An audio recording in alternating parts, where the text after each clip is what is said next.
Bueno, llegó uno de los momentos más agradables del programa. Y no es porque nos vamos, sino porque llega el doctor Romero. El doctor Romero, buenas tardes. Chicos, me lo voy a creer, ¿Cómo Claudia. anda? Bien, muy bien. ¿Bien? Créaselo. Siempre trae temas interesantes y nosotros siempre tenemos que decir que bueno, pero verdaderamente son temas interesantes. Y este, vaya si lo es, la identidad de los animales.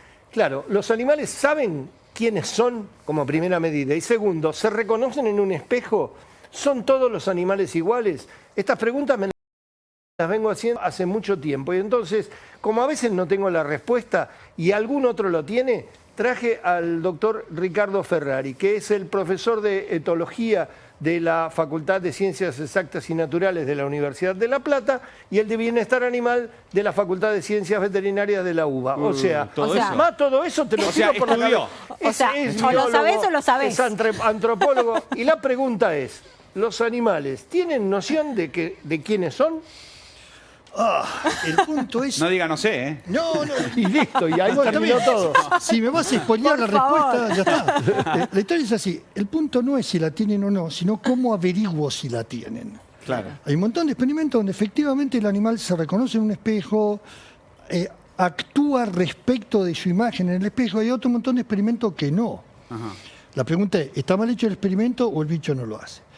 Les recuerdo que cuando uno era niñe o cuando llegó a anciane, estoy hablando de nosotros dos, El inclusivo. empieza a no reconocer el espejo. Los niños, los humanitos, tenemos que aprender que ese del espejo soy yo. Entonces la pregunta es, ¿se reconocen en el espejo o pueden aprender a reconocerse?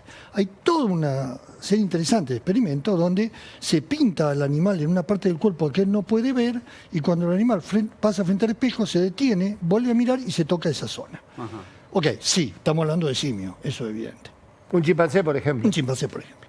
Ahora, la pregunta no es si se reconocen, es si hay algo que reconocer. Es decir, hay una identidad, porque nosotros tenemos la especie perro, Sí. que es una definición. Después tenemos el perro que entra acá, ese es un ente concreto. Y uno suele hablar de ese perro como si fuera la especie. Pero ese perro tiene una historia que lo hace único. Pero tan único lo hace que probablemente el hermano de él sea distinto. Entonces, efectivamente sí hay algo para reconocer. La pregunta ¿es útil reconocerlo? O sea, para el animal, ¿da una ventaja saber que este soy yo? Ahí ya estamos en discusión. No sabemos si para el humano hay una ventaja. Claro, entonces la pregunta es, ese ser que está acá tiene una historia única. Con lo cual, cuando el doctor va a atender un animal, él se proyecta sobre el vínculo, no se proyecta sobre el vínculo entre un humano y el perro, se proyecta entre esta persona y este perro. Sí. Hay dos identidades en juego que se construyen mutuamente. Entonces, a la pregunta, ¿se construyen mutuamente? Sí. O sea, mi perro es como es porque yo soy como soy. Sí, pobre Ángel. Hay un pobre... Bueno, aparte de eso, ya después lo voy a castigar a usted. Pero, digamos, el perro es como el dueño, como el tutor, me gusta más decir. Hay como una especie de evolución se conjunta. cruzan juntos, claro, un desarrollo conjunto. Un padre y un hijo. Un padre y un hijo, una pareja, dos vecinos, tu compañero de trabajo, porque eso fue lo interesante. Cuando se empezó a discutir personalidad animal, horrible juego de palabras, porque personalidad lo pensás como persona, lo que se encontró es que se construía. Entonces un animal que era extrovertido en un grupo, por ejemplo, un grupo del comando de carpinchos que entró en Nordelta, Sí. el que era extrovertido en este grupo, cuando lo llevas a otro es otra cosa. ¿Por qué? Porque la personalidad sirve para acoplar con el grupo. Ajá. Pero una vez que dijiste eso en una rata, en un tigre, en un perro, ya lo podés decir del humano. No tiene una personalidad, cámbialo de grupo social.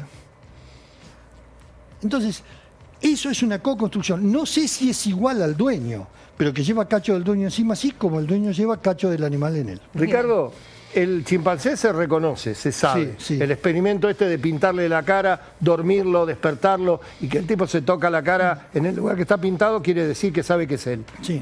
Pero resulta que los cuervos se reconocen también. Pero ahí hay un y no estoy problemita. hablando de los de San Lorenzo, mi querido Dani. No. Estoy hablando del bicho cuervo.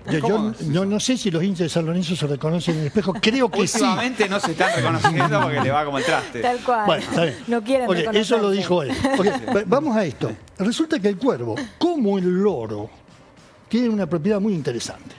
Hablan. Ojo, no imitan, hablan.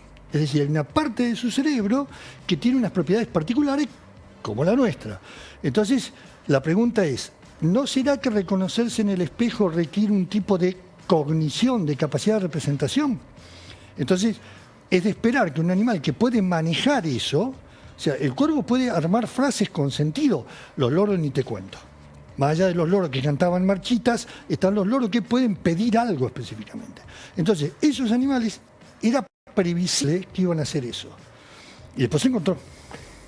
Bueno, en las noticias tenemos dos. Ajá. Una que me interesa mucho que participe el doctor Ferrari, porque en Colombia hay una superpoblación de hipopótamos. ¿Se acuerdan los hipopótamos Sí, de Escobar Gaviria? Bueno, empezaron con 3, no le dieron importancia a los gorditos, resulta que ahora son como 50, van a ser 100, 1000, calculan en el 2050, si lo siguen dejando... Perdón, Doc, resumamos rápidamente. Escobar Gaviria llegó a un lugar donde no había hipopótamos porque le gustaba... tenía un zoológico privado. Sí. Se empezaron a reproducir los hipopótamos. Claro, en un lugar cuando- donde no había, nadie puede parar esa reproducción, entonces están haciendo pelota todo. Pero ¿qué están haciendo ahora? ¿Qué? Están usando dardos anticonceptivos. Y lo traje a él y lo dejo aquí porque vos lo dijiste en Colombia en su momento. Claro, a ver, viste que con la pandemia ahora podía estar en cualquier parte al mismo tiempo. Sí. Y un día estaba en un congreso y me di cuenta que era en Colombia. Entonces me preguntan, porque fíjense, es la doctrina del fruto del árbol envenenado. Esos animales son llevados donde no tenían que estar y se entran a reproducir. Podía hacer 3 cosas: dejarlos y que destruyan el ambiente, matarlos o simplemente impedir que se reproduzcan. Lo menos dañino es esto último. Claro, Sí. por eso Y la bueno, anticoncepción. Y es lo que están haciendo y dejar que se mueran de viejos después. Que tengan Entonces, una vida ahí en esos ríos y Le mueren. pegan, le tiran con un dardo y ya con eso ya un está. dardo y que hay que renovar indudablemente, son drogas anticonceptivas que duran un determinado periodo, pero le tiran, como bien decís vos, un dardo con un rifle directamente y con una aguja muy especial. Pensemos que el hipopótamo tiene una piel de 2 o 3 centímetros de grosor y ese anticonceptivo impide la reproducción y el crecimiento demográfico. Esta es la primera de las noticias. Buena solución. La segunda de las noticias Sí. tiene que ver con un paro y una agresión. Va a haber el próximo miércoles paro de los médicos veterinarios en la Argentina en solidaridad con este médico veterinario de Morón al que noquearon porque el animal se murió. Sí. Y quiero decirte que la gente está muy loca y que la gente no entiende a veces. Cuando digo la gente involucro a los tutores de los animales, no entiende que la ciencia tiene límites. En este caso no era una actividad veterinaria, era una actividad estética que se hacía en concomitancia o en la cercanía del consultorio, y el responsable que salió es el médico veterinario a explicar que por alguna razón no dilucidada el animal se murió. Se entiende claramente el dolor de la persona. Lo que no se entiende es la agresión noqueándolo durante 40 minutos. Tuvo que ir a terapia intermedia. Y entonces, el próximo miércoles, la agrupación de círculos veterinarios de todo el país genera un paro, o por lo menos trabajar a puertas cerradas a todos los médicos veterinarios, porque esta agresión, esta cosa de no entender que en pandemia nuestra profesión esencial siguió atendiendo y que se atiende con turno y que la gente quiere presenciar, y no, porque yo vine con el nene, no vengas con el nene.